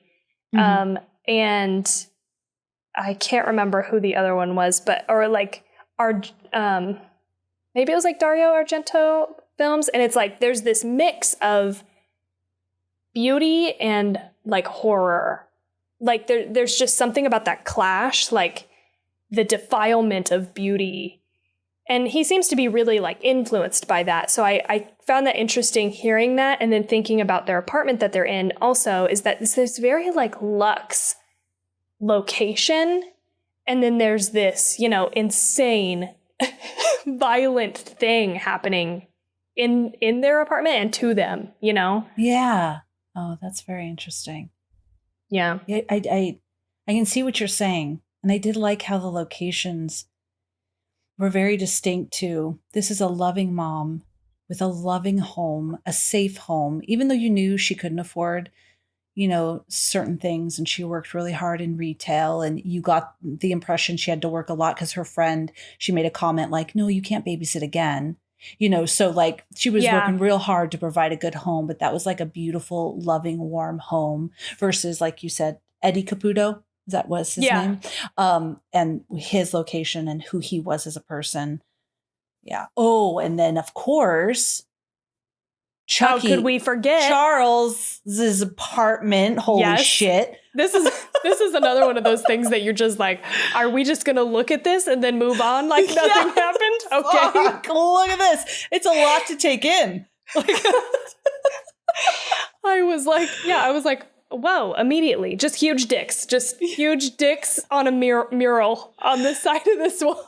Boobs and everything.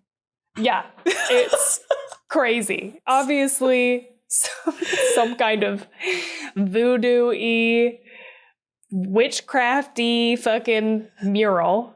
And it's just like, what the fuck is happening? This really reminded me of the original Candyman, because there's this whole scene where she goes in, no dicks, obviously, but she goes in and there's this like mural painted on the wall. And it gave me that kind of same vibe, which I thought was interesting, but it's obviously different. Yeah, no, I know what you're saying. But there's something scary, I think, about that like idea for me, and why I like it is like, oh, I've just discovered that the inner workings of this like sinister person. I don't know. There's something scary, but I think the movie really kind of undercuts it with all the like sexual nature of because that never comes in. I don't know. It just is like. No, I disagree. Okay. I think it does. Because I thought that it depicted his kind of very sinister, domineering hatred and rage towards women. If he's a strangler, because there was a lot of naked women as well that were bound and stuff like that. This kind of scary, dark, sexual rage towards women.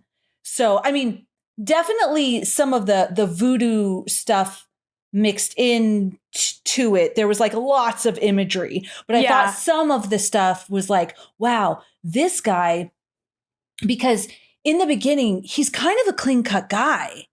Like at first, I didn't know he was a strangler, and I thought maybe he was a bank robber or within the mob or something. Oh, okay. Especially because he had that driver guy with him.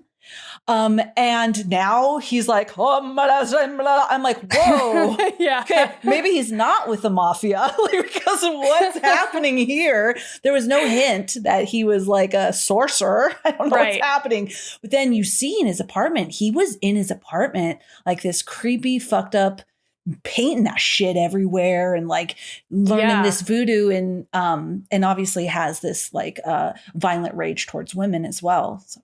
Yeah. Okay. That's certainly another way to look at it.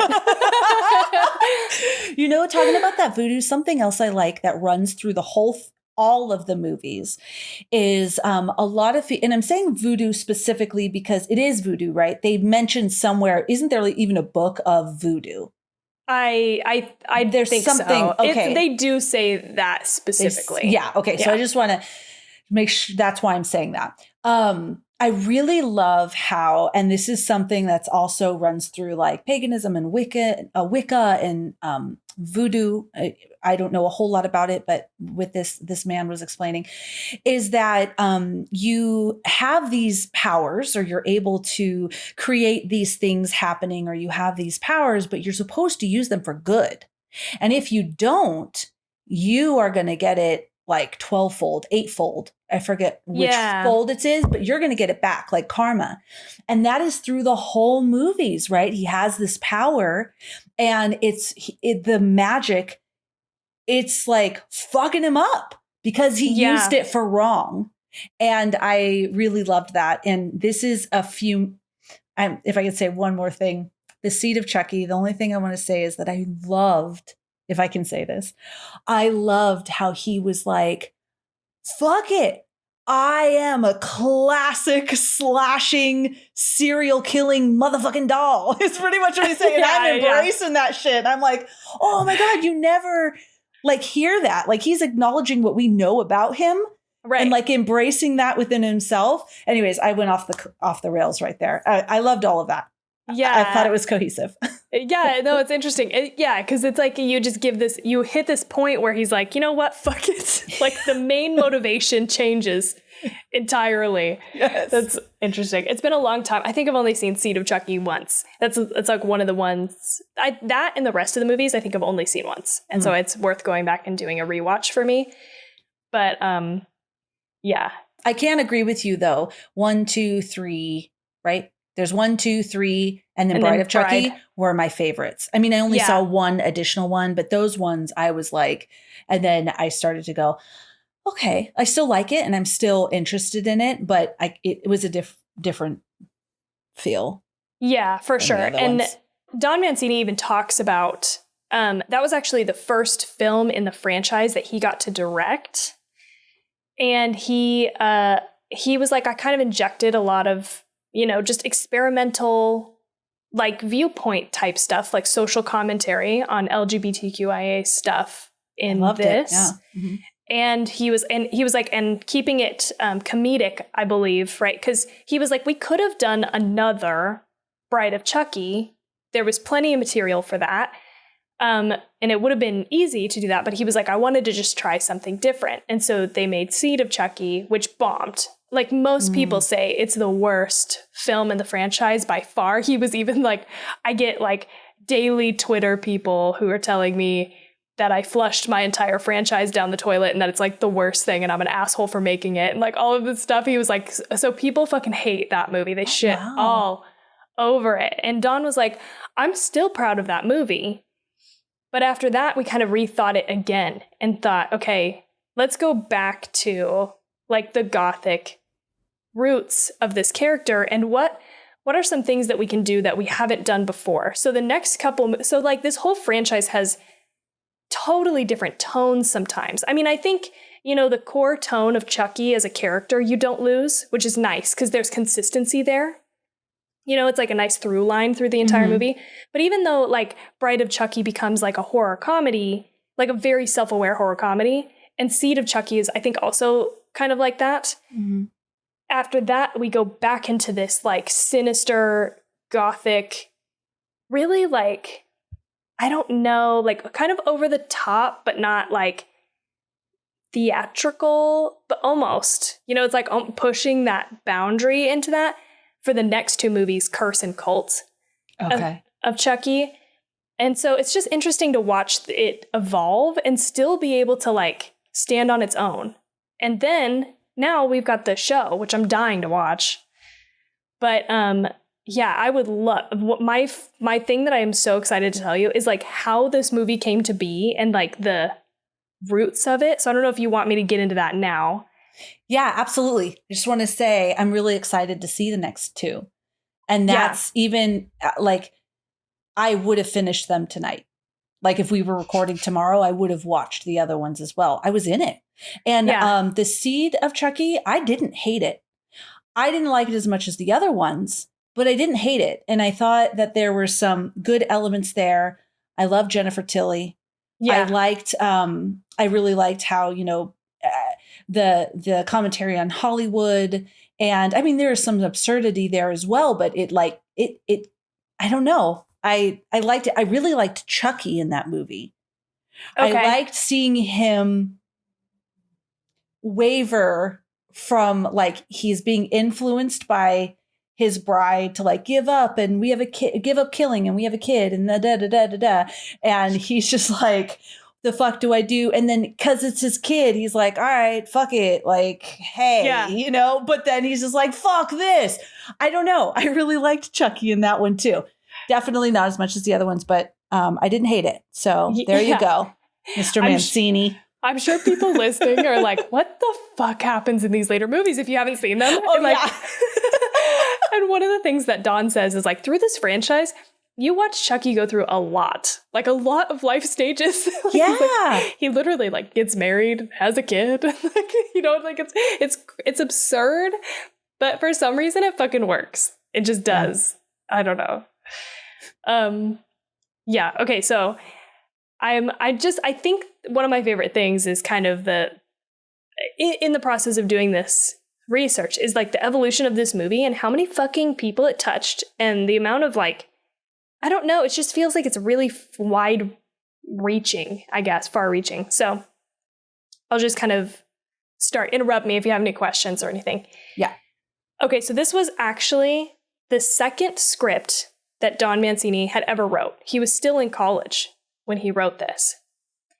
And it was originally supposed to be like a satire on toy marketing and merchandising for children before the idea morphed into a horror film.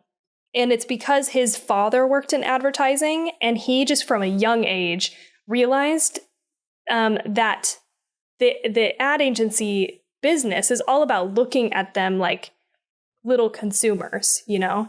Mm-hmm. So he was really influenced by that. And then on top of that, he was also inspired by the Zuni warrior doll from the television movie Trilogy of Terror, which I have seen this, by the way. There's something about, I think, I need to go and talk to my dad, who's probably watching this episode at some point. Because there's something about the dolls, I think, that my dad's side of the family is like really into. Because I got this VHS, I think from my Uncle Steve, for the Child's Play movies. And my Aunt Caroline is the one who told me to watch Trilogy of Terror.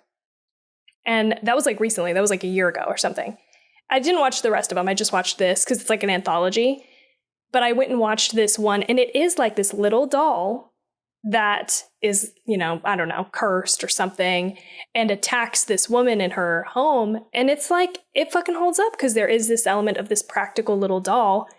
And it's just well done, creepy, but it just must be like a family thing. I don't know. Oh, that's awesome. I just looked him up. Okay, I was wondering. I've never seen this. Yeah, but I see this little guy, this little doll that you're talking about. Okay. Yeah. Okay, so he was also inspired by it says, equally famous and creepy Talkie Tina doll that was featured in an episode of The Twilight Zone. Oh. And that was based on an actual doll called Chatty Cathy, I guess. Yep. Yeah. I knew Chatty Cathy doll. I mean, I don't think that was in my time, but I knew of Chatty Cathy dolls. And I remember that Twilight Zone episode too, because I used to watch all of those Twilight Zones with my mom. Oh, yeah. He also says that, from these interviews that I listened to, I just pulled out that other influences on him that he talks about a lot in childhood were The Fury and Carrie, which are both about children seeking revenge on their enemies. Mm-hmm. And it's this kind of like wish fulfillment as a child, just because you feel like you have no control over your life, to have the control and be able to affect change or hurt people that may have done harm to you or that you may see as like an enemy of sorts, is like just an interesting thing that seemed to have like wormed its way into his brain. Because the original plot of this movie, it was actually originally titled Batteries Not Included, but I guess Steven Spielberg did a movie that was called that, so they changed the name. But the original concept was actually that this doll, it was based on the Buddy dolls, which were actually manufactured, right? Yeah. And it looks really similar. I don't know if they ever got sued. Oh, no, never mind. My Buddy. Or is that kid sister? I think they had a buddy and a sister. Yeah, kid sister. Oh, okay. Wherever I go, you're gonna go. Yeah. Okay. Creepy. I remember this. They were giant dolls. Really? I was wondering as I was watching Andy carry him around, I'm like, this doll is fucking gigantic. There's no way. It would be such a pain in the ass to Yes, it's a My Buddy doll. There was My Buddy, and it's a little guy. Holy shit, I didn't even think about this. He has red overalls and a rainbow shirt. My Buddy, I remember this, and then they came out with Kid Sister for all us little girls. We can't play with the boy doll. We got to play with the little girl doll. But yeah, and they were like as big as you, little dolls you carried around. Yeah. I wanted one real bad because I was an only child, but I didn't get one. Yeah, I think there's something to that, really honestly, though, because you see him Andy bond with Chucky, like just so fast. And I also think something interesting about this movie that I like that they don't ever explain really hard or overly explain the fact that the father is absent because he died. He just makes like one comment about it. Chucky says that Daddy sent him from heaven to play with me or something. And so it's just perfectly encapsulated. Boom, right there. We know what happened. We don't need over explanation. I think in the original movie, it was like 2 hours long and they had more shit about it, but they cut it out, which I think is a really good choice. Yeah, because that's not applicable. We don't need to, that's all we need to know about it, right? Yep. So anyway, so the wish fulfillment thing. So it was based on the Buddy doll and the original, and then they went to the title of Blood Buddy. And the plot was supposed to be actually that this doll bled, because there were dolls that would pee and stuff. So this doll was supposed to bleed. And then from a marketing standpoint, they could sell bandages because if you were too rough with your doll, you'd cut it and it would bleed. And you'd have to go and buy the bandages for it, which I think is a really interesting concept, right? Because that's exactly how the marketing and advertising and toy space works, right? Is that you have there's these additional products that you can get you to buy. Because I could prove it to everybody. 2 weeks ago, I bought TT a giant pack of real bandages, the cloth ones you wrap around. And she plays doctor and she wraps everything in these bandages now and does surgery and all of that. I can't even, if there was a doll that she could actually when it got cut, it would bleed and she could take care of it. Dude. It seems intriguing, doesn't it? Oh, hell yeah. They want the ones that poop and pee and cry and bleed. Because you're taking care of a thing that seems like it's alive. You're like a doctor. Yeah. So anyway, he was supposed to, do the Blood Brothers Pact, right? Cut his thumb and cut Chucky's thumb and mix the blood. And that was the spiritual impetus for him, coming alive. Oh. And originally he was supposed to be, some sort of kind of extension of Andy. And so he was going to take revenge on Andy's perceived enemies. Right. And they kind of built on this concept for the 2019 remake a little bit, but I think it's really interesting. And I feel like it would be cool to see this done well, because I don't think the 2019 did it well, but it's interesting. But I think the thing is, if you don't go that route, or if you go that route, we never end up with the Chucky character, the super iconic Chucky character. So it's good and bad, because it's it would have been cool to see that, I think. And I think it was a strong concept. And this is kind of, I'm looping it back into the wish fulfillment. That was kind of the original idea, is that is the wish fulfillment of Andy. And in the end, he was going to end up killing Andy anyway, because that was the only way that he could stay alive, because he could only get up and walk around while Andy was asleep. So the only way to fully realize being alive in a sense was to kill Andy. So that's why he eventually turns on Andy. But I just don't think you have the ability to make a long lasting franchise. Just the way that this went down. And so what happens, right, is David Kirshner, who is the producer, picks up the script and is he options the script. He really wanted to make it. Nobody else wanted to make it, apparently. And somehow, I can't remember exactly how Tom Holland became involved, but Tom Holland, David Kirshner, and John LaFia, the other writer, workshopped it and changed it. And I think it was actually David Kirshner who didn't think it was realistic that parents would buy their kids a doll that would bleed. So that was the reason why they changed it, and then, you know, added in this serial killer element, and all of this kind of got like changed from Don Mancini's original concept. And he wasn't involved in the making of the movie at all until, which is normal. Normally, like as a writer, right, you sell your script and they just do whatever the fuck they want with it. You just, whatever, unless you're a big enough name to like write in rights for yourself, you bye-bye. Yeah. You know, people change it, do whatever they want with your script. But he said David Kirshner, the producer, invited him back in to the editing part, like the post-production process, and just asked him for his opinion on things. And that's kind of where they really bonded. And he has continued, Don Mancini talks about this, he's continued to ask him to come back and keep working on this franchise, even though he doesn't have to. And he was like, even after Seed of Chucky, any other producer would have totally shown me the door, changed hands, you know, whatever. But David Kirshner has always brought me back into the fold, and they seem like they're really protective of this franchise, and they really love it, and they've really like cultivated it over these many years. And I think that's something that I like about this franchise is there might be other horror franchises that are like this, but I don't think so, where this many people are involved from the beginning till now, like present day. Yeah. It's crazy. Yes. I love that.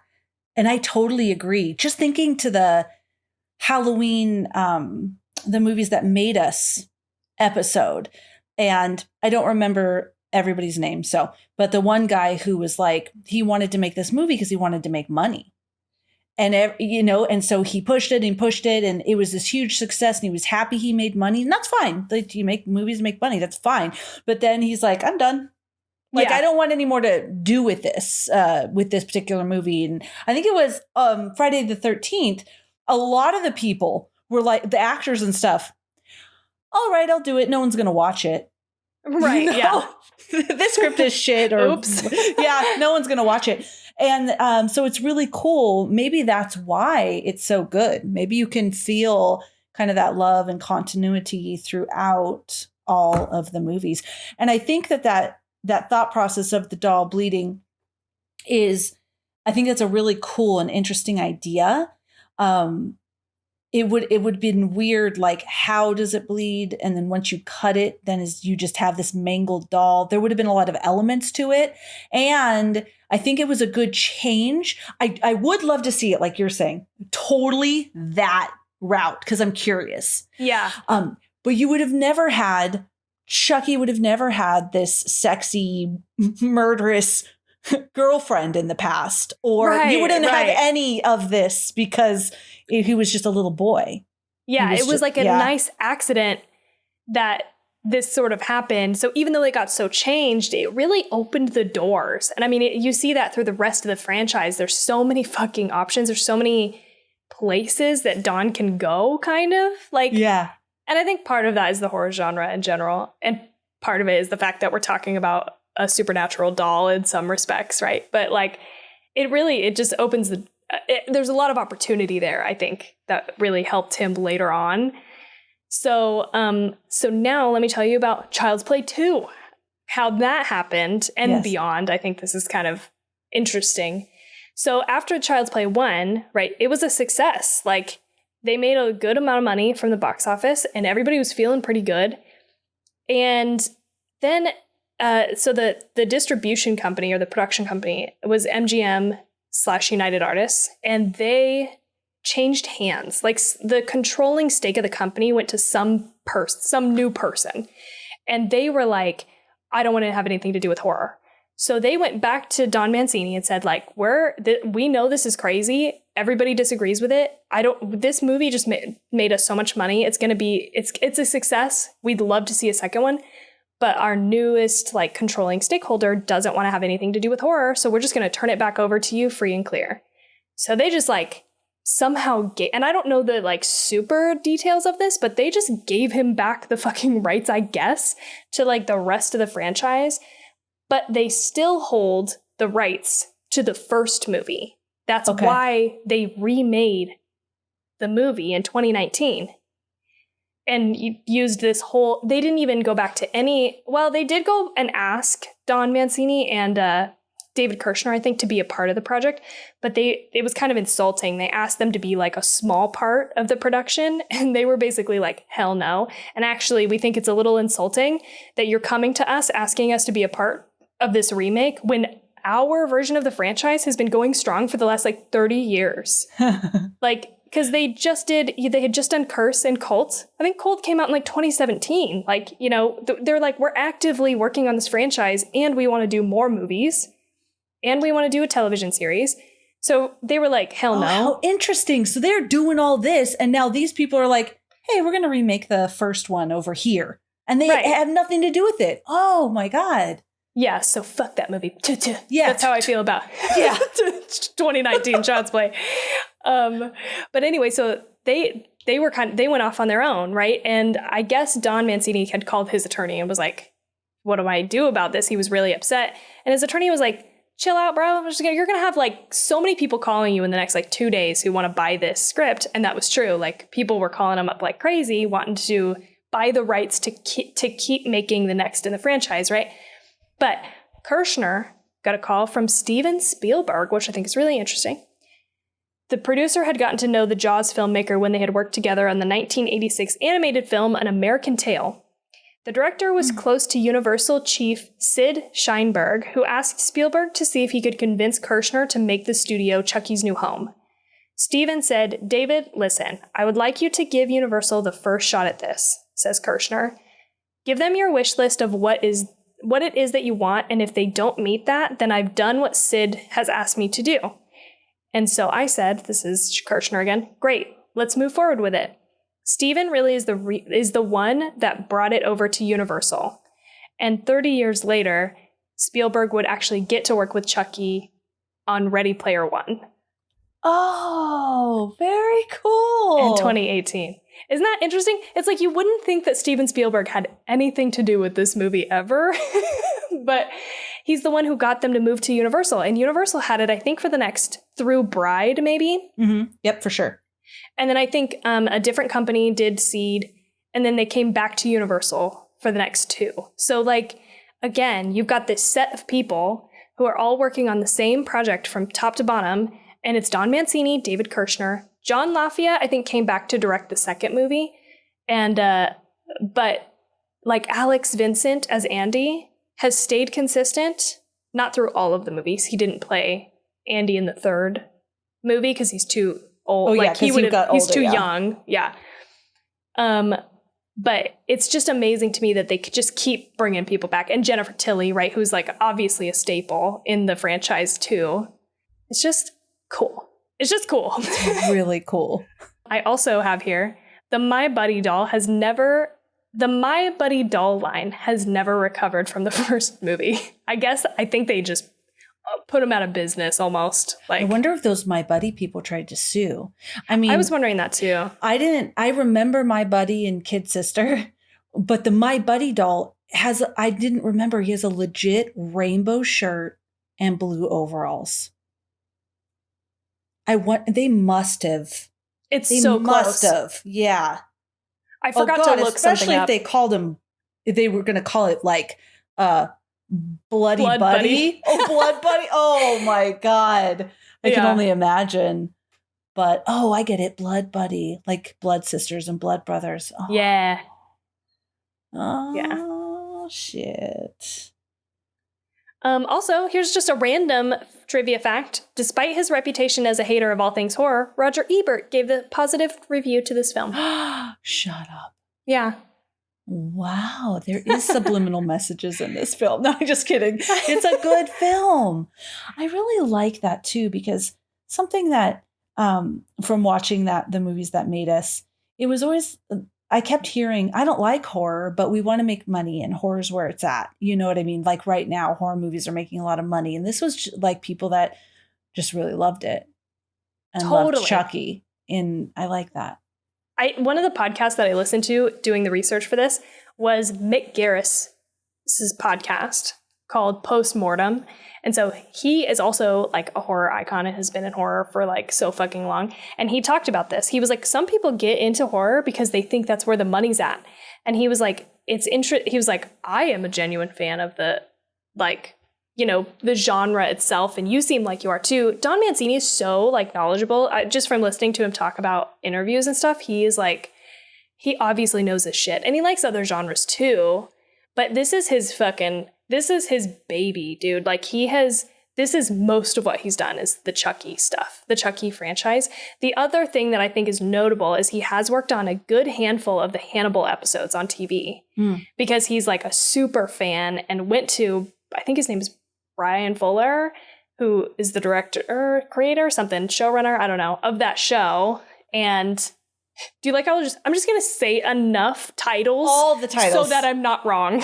One of them is going to be right. One of them. But I guess he was talking to somebody and was like, you know, freaking out about just this show. And he was like, you should go and talk to him about this. And so he did. And he brought him on. So he's done like a handful of those. And you can just tell that he is such a fan of the genre and like loves it so much. And so does like, maybe not Alex Vincent in the way that I did read an interview with him, Andy, who plays Andy. I think he said horror isn't his like favorite, but he did mention something about like, I'm so fucking glad to be a part of this like horror community. It's like really neat because the fan, you know, base is so passionate. And I also, just as a side note, read that he said he was not scarred by any of his young child Chucky filming experience, for anybody who was concerned about that, because I was. Oh yeah. Yeah. He said he was like, I knew what was going on. He was like, I was a pretty smart kid. I knew that it was all fake. And, you know, they just didn't shoot any like murder scenes in front of me. And it was all good. I wasn't scared of it or anything. So that's good to hear.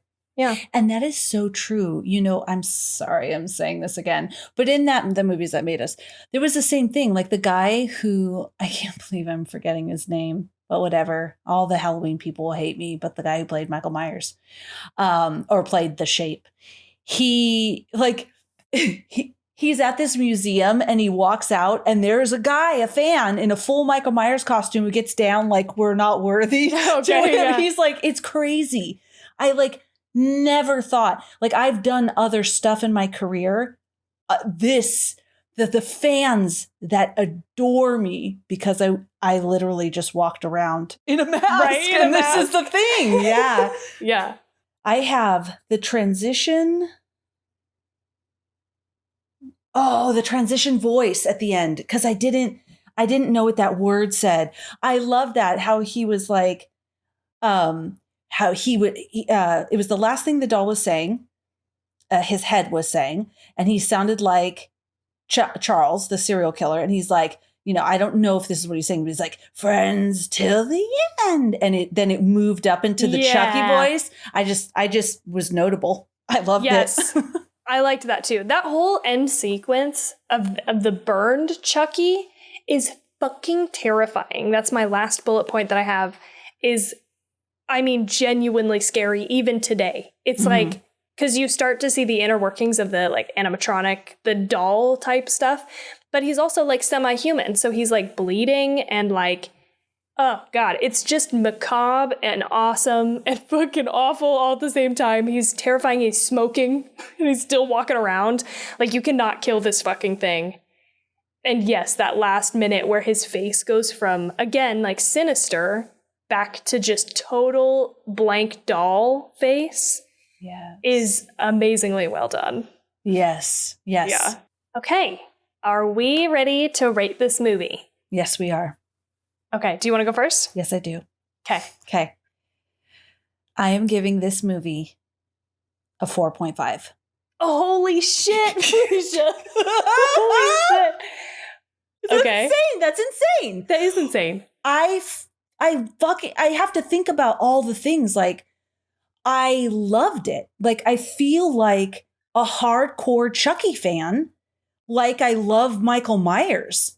It gave me the same feeling. And nostalgic, like, I knew who Chucky was, but I think, again, I didn't see them because, and I've mentioned this before, I had this idea of slashers that was hokey. And I only liked Michael. And that's all I would watch. And I feel that for Chucky. And I loved it. And I was totally engaged. And I have to take into consideration that I watched five movies back to back. Yeah, that's saying something. Dude, I would have said, hey, Tawny, I watched the first 2 and I'm done. Yeah. No, I watched 5 movies back to back. And if we weren't recording tonight, I would have finished it. That's saying something. So I really fucking loved it. And you know what? TT likes it too. Yeah. Like she was digging. Again, I didn't have her watch all of it and she hid her face and she didn't start from the beginning. Right. But she was laughing with me. Like she was looking at me like open mouth, like, oh my God, what? Like laughing. And it was like kind of an experience we had together because the only movies that we sit down and are like, oh shit, and watch together are all the Jurassic Park movies. So she digged it. She loved it. She was whining that we weren't watching more of them and I was coming in to record. So I think it was the whole experience. And I can't ignore the fact again that I was so into it. I watched 5 movies back to back. And it's so compelling as a franchise. That's what I say this all the time. It's just so much more interesting. I tried like 3 times to watch other Friday the 13th movies. Couldn't do it. I was just so fucking bored. Even in the other movies, in the first like 3 minutes, I just was like, I turned it off. I tried 2 and 3. I just couldn't watch them because they're just so boring to me personally. Apologies if you like that. But there's something really here that's super fucking interesting that's like, that doesn't exist in some of these other like slasher franchises, right? Yeah. Even Michael Myers, like, you know, I loved 1, 2, 3. I loved them. And then there were a few, one of them particularly H2O, which I would like to see again because I really don't remember anything about it. I just remember Josh Hartnett and I really didn't like him. But that's all I really remember, where I kind of thought like, they're fucking this up. Like they're making it to where I don't want to watch Michael anymore. And then it picked up and then God bless Rob Zombie because fucking reignited my soul with that one. So, but Chucky, like, I fucking even like the Seed. I don't know. Yes. You're here for this. I'm here for it. God. Okay. I want shirts. I'm going to buy them. I'm going to get those dolls. I told my kids I want them for Christmas. Just so that you can also scare the shit out of your kids. I did ask TT. I was like, do you want a Chucky doll? And she looked at me and went, no. I was like, okay, too far, too soon. Okay. Also, it's never the nice one. It's always the Bride of Chucky doll, the super fucked up one. That's like when she liked scary. though, that she saw that she was like, oh, he is so cool. I was like, I know, right? Like, let's do it. Let's get him. That's where I'm at, everybody. Shit. Love me or hate me. Wow. You're making me rethink my score. And even if you were like significantly lower than me, I still stand by it just because of the experiences. The experience. Okay. Yeah. The thing that I'm struggling with is like, you know, it's hard again to separate this movie. And so I'm thinking about it as this first movie in the franchise, which I like the other ones kind of better almost, I think. Like as we talked through them, I wonder if, I mean, I like it because it kicks off the whole franchise, but I actually think that I do like 2 and 3 and 4 better than I do 1. So I don't know. Oh, I see what you're saying. Yeah. Because I'm kind of like talking about this experience overall. So if I'm thinking just back to like how I felt. Oh, you know what? No, I stick with it because on my notes, it says, this is so good. And I underlined it. I think that counts. Yeah. And I walked in and I was like, Steve, I fucking loved that movie. And then I watched the rest of them. So yeah, I stand by it. Okay. Okay. I was prepared to give this a 3.75. But I'm gonna bump it up to a 4.5 also. Oh, yes! Because then, as you talked about it, I looked at my 4.5s and I thought, you know what? Yeah, it is on the level, because normally I kind of go one down and I see like, did I like it more than that? And like that was all true, but I think I did like it on that level. And again, it holds this very special place in my heart because it was one of the first movies I've seen, and I am sort of factoring in a little bit of the experience overall. Like I would say, again, just in the franchise, that one's not my fave, probably, but it kicks us off. It sets the stage. It you know, puts in place everything that's going to come in the later movies, and so I can't help but love it for that. And it was made right around the same time as like, well, within, you know, the timescape of, you know, Jason and Freddy. And it's so much, I think, better acted.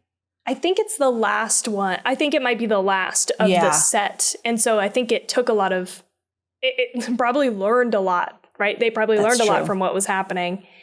And And I just want to say one thing that I forgot to say earlier, but I also think that Andy is such a fucking survivor in this movie. I really love him as a final boy in this movie.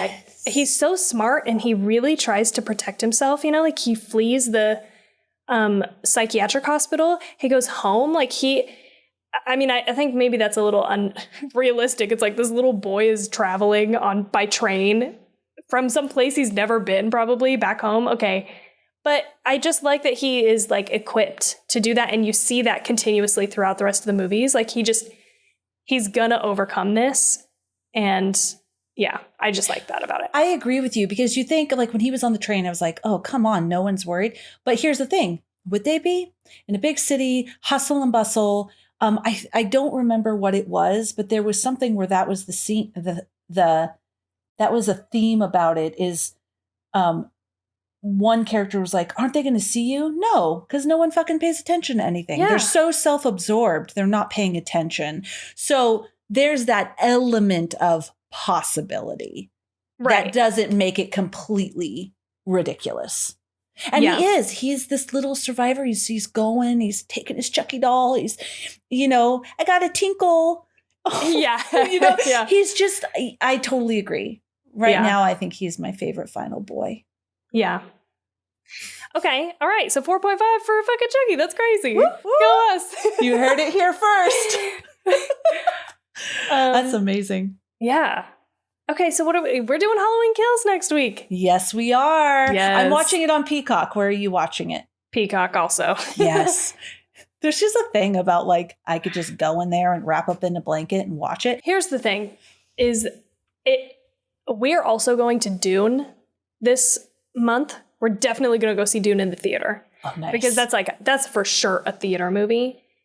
And we're already over the movies and DVD budget. Okay. Yes. So that's going to blow it out of the water. So now I was like, I don't want to go to the theater twice, you know, and spend that amount of money. But yeah, I agree with you, because that's also an element. If I can just grab it here at home, that's great. Because I don't know it's going to be released, and Tawny's going to be like, dude, we should do this. And I'm going to agree. And then we're going to have to go to the movies. Right.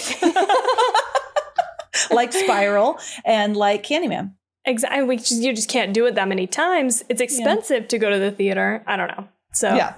So there we're at. We're watching on Peacock. I'm really excited about this. I'm super, super pumped. Me too. Yeah. This is going to be good. Yeah.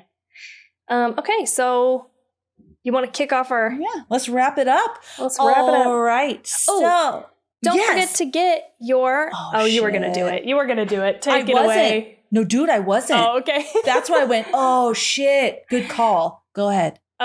Don't forget to get your Sleepwalker cocktail kit from Rocks, Paper, Salt. They're going to be doing it through the end of October, but after that, you can't get it anymore. So go grab it before it is too late, because we only have a couple weeks left in October. So those things were fucking rad. You want them. I know you want them. You want them for sure. And you guys, it's, we're telling you, it was really good. And the quantity you get is insane. It's not like you make a drink or 2 drinks and you're done. I still have all the stuff. I could have like lots of more drinks. It's like in there. We could all have drinks together. All right. Totally. All right. We already talked about our next movie, Halloween Kills. why don't you go to our webpage, twochicksandahorrorflick.com. We worked really hard to make this hub for you where you could go to Instagram, where we do a whole bunch of shit on Instagram. We're very present on Instagram, but you can also go everywhere else from our webpage, www.twochicksandahorrorflick.com. You can join our Discord, you can get merch, you could do all the things. So definitely go check us out there. What else, Tawny? To support the show, you can subscribe and give us a rating and review. And we also have our Patreon, obviously. And that's it. Mm-hmm. We've tried to shorten this up. We've tried to shorten up the end. And I think you can tell we've talked about shortening it up, and we have not practiced shortening it up. Right. So here you go. Yeah. So here we are at the end of the episode. We will see you next week. We hope you have such a good night. No nightmares.